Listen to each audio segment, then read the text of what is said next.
All right, Chris. Before I share my story with everyone, I would just the reality of this of addiction is that before we finish sharing these stories, somebody will overdose and not make it through today. And if we could just start with just a moment of silence for them and their families and loved ones that they're going to leave behind, I'd appreciate it.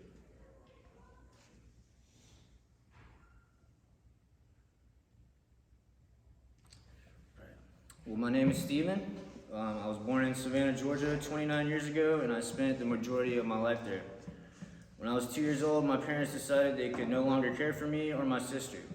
Shortly after, my aunt gained guardianship of me and my sister Casey. She was a single woman raising 2 kids who were not hers, and I believe wholeheartedly that she did the best that she could do to provide and nurture for us. Growing up, I attended private Christian school and I went to church every Sunday. Being a Christian and studying the Bible was ingrained in me as far back as I can remember. The only thing I lacked as a child was a male figure in my life and the ability to trust adults. I was told at a young age that my parents gave me up, and the understanding that I grew up believing was that they didn't love me or care about me. I rarely spent time with my biological parents as a child, and the time that I did spend with them was confusing. My aunt was very strict and overprotective. When I would spend time with my mother or father, it was the complete opposite of restrictive. They didn't have many rules or standards of how I was supposed to talk or behave. My aunt, mother, and father would always talk down about one another, and I learned early not to believe much of what they would say about each other.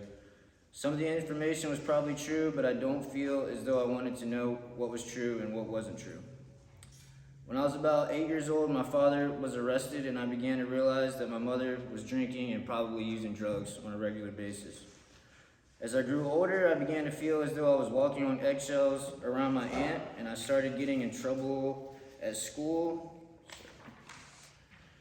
Most of the kids in my school lived with one or both of their parents, and I always felt a little bit out of place, like I didn't really fit in. At age 12, I started doing martial arts, and my Taekwondo instructor was the most influential male figure that I had in my life at the time. He taught me discipline and perseverance, and I did pretty well in my training. Around this time, I began associating with a different group of friends in and outside of school. I tried cigarettes for the first time and marijuana shortly afterwards. For the first time in my life, I felt a sense of escape and freedom that I had never felt before. I began to act out more in school, and I took on the role of the class clown. I felt accepted by my peers for the first time in my entire life. When I was 15, my drug and alcohol use began to accelerate dramatically. I tried pain pills for the first time, and I felt like I had discovered God. Honestly, that's the best way I could describe it. The feeling that opiates gave me was indescribable. All feelings of anxiety and depression vanished, and I remember thinking that this is what Superman must feel like. It was around this time when I really began to reject God and all forms of authority. When I turned 16, a relative bought me my first vehicle. I quit martial arts, and I started getting in a lot more trouble at school. My aunt became more aggressive with the restrictions, and the relationship that we had quickly fell apart. We were in an argument one day, and I decided that it was time for me to move out, so I packed my belongings and I left. They had far less rules. I moved in with my cousins, and they had far less rules and allowed me to pretty much do as I pleased as long as I wasn't failing my classes and I made it home at a decent curfew. My lifestyle quickly became one surrounded by drugs and alcohol on a daily basis. When I was 17 and approaching my senior year, I was arrested for the first time. I took a plea bargain, and I was sentenced to 3 years of felony probation, and I was expelled from Calvary, which was the school I was going to, as a result of the arrest. I was now living in a new environment on felony probation and attending my senior year at a public school for the first time in my entire life. Being on probation made me calm down slightly, but it didn't deter me completely from partying. I just wasn't able to do it as much while I was on probation. Towards the end of my senior year, I went on a field trip to tour a college, and I decided to bring drugs with me. While the rest of the students were touring the school, me and a few friends walked off and we got high. We were caught in the act by a security guard, and we were expelled from school 3 months before my senior graduation. So I got expelled from 2 schools my senior year. My cousins became aware of my expulsion, and they decided that my stay with them had come to an end. I decided to move in with my girlfriend and her family, which was another new environment. I enrolled into alternative school, and I was given the chance to graduate with my senior class upon completion. I graduated in 2011 and was fortunate enough to receive a scholarship to college. I broke up with my girlfriend and I moved into my first apartment shortly after graduating. I enrolled in college and began working full-time at a country club. I started working online, building websites and managing social media accounts for some local businesses in Savannah. I dropped out of college after a year and I was going to invest all of my time into my business. I discovered cryptocurrency in 2013 and I started investing in Bitcoin. I got a job as a contributor for Bitcoin Magazine and I was promoted to a management position at the country club. So I had financial stability, a good credit score, I completed my probation and I had my record expunged by the age of 21. At this point in my life, I was using painkillers and stimulants to keep up with my work week. I applied and was accepted into the United States Army Reserves, where I was going to go to school to learn Arabic and become a linguist. I swore in and had my basic training date scheduled. A month prior to leaving for basic training, I was given a random drug screening and I failed it for marijuana. 2 days later, I was discharged from the Army. I was devastated. The night I received my discharge paperwork was the night that I tried heroin for the first time. Within a year of trying heroin, I quit my job at the country club, lost my online clients, sold all of my cryptocurrency, I totaled my car while I was under the influence, maxed out all of my credit cards, and was arrested for public intoxication. And shortly after that, I became homeless. When I was 24, I decided to go to a long-term treatment after multiple petty arrests and suicide attempts. A few months into the program, I started working and began dating one of the girls that I worked with. Shortly after, I decided to leave rehab and to move in with my new girlfriend. It wasn't but a few months later that she realized the severity of my drug and alcohol abuse, and she broke up with me as a result. I decided to start a new life somewhere else. I wasn't sure where, so I jumped into a Ford Explorer and I just headed west. I ran out of money quickly, and I relied on odd jobs to support my travels and my drug habit. I would stay in a city, I would save a little bit of money, move to the next place, never knew really where I was going or what I was trying to accomplish, what I was doing. I would stay in Los Angeles for a few months, then San Francisco a few months, and eventually backtrack to Denver. Each place was different, but my lifestyle was the same, regardless of where I ended up. After realizing that I was running from myself, I decided it was time to go back to Savannah. I was 26 years old and a full-blown heroin junkie. I became involved with crime, and people around me were overdosing, dying, and getting arrested on a daily basis. I always wondered which one of those categories I would end up in, but it never occurred to me to change my lifestyle and to stop using drugs. That simply wasn't an option. After a year or so in Savannah, I had made a lot of enemies and I was under investigation. I didn't really choose to leave Savannah again. It was more of an ultimatum that I was given. I moved to Gainesville with my half-brother to once again start a new life and try something new. My goal was to actually sober up and make something of my life. My brother was living with his girlfriend and her mother, and on the first night there, I discovered that her mother was also a heroin addict. I used on the first night at my brother's house in Gainesville. A few weeks later, my brother kicked me out of his house, and I was once again homeless in a new city. To support my drug habit, I had developed a purely criminal mentality and lifestyle.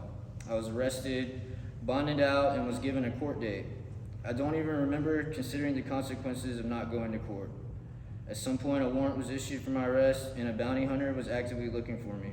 At this point, I was hopeless, desperate, and was looking for any possible way out of the situation.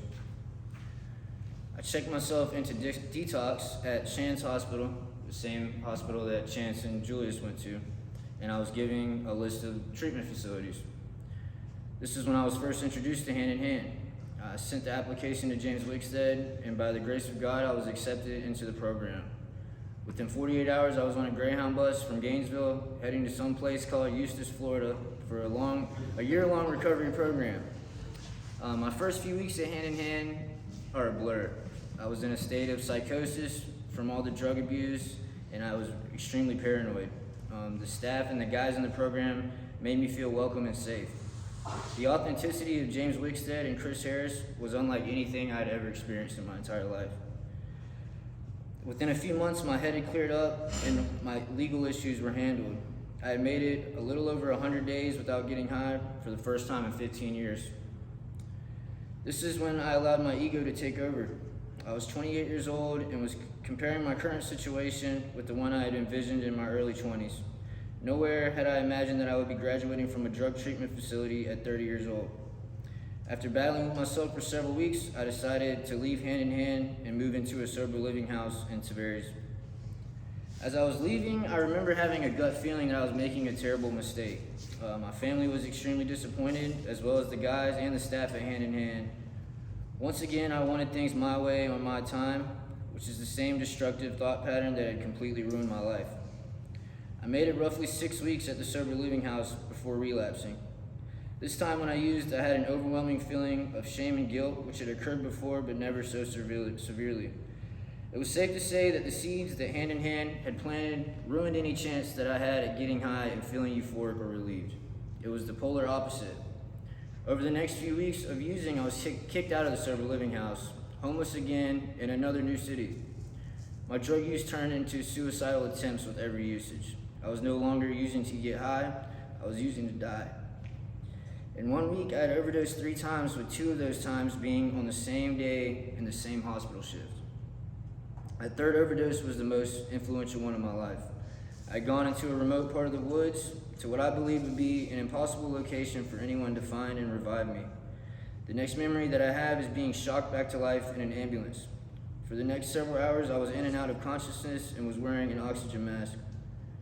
When I regained consciousness, my chest was sore from being given CPR, and I had burn marks on my chest from the shocks. My entire left arm and hand were swollen and numb. No one was able to explain how I'd been found, but they did tell me that by the time the ambulance reached me, I was unconscious, not breathing, had no pulse, and was ice cold. They told me that they initially had no hope that I would be revived. They x-rayed my left arm and hand and told me that it wasn't broken.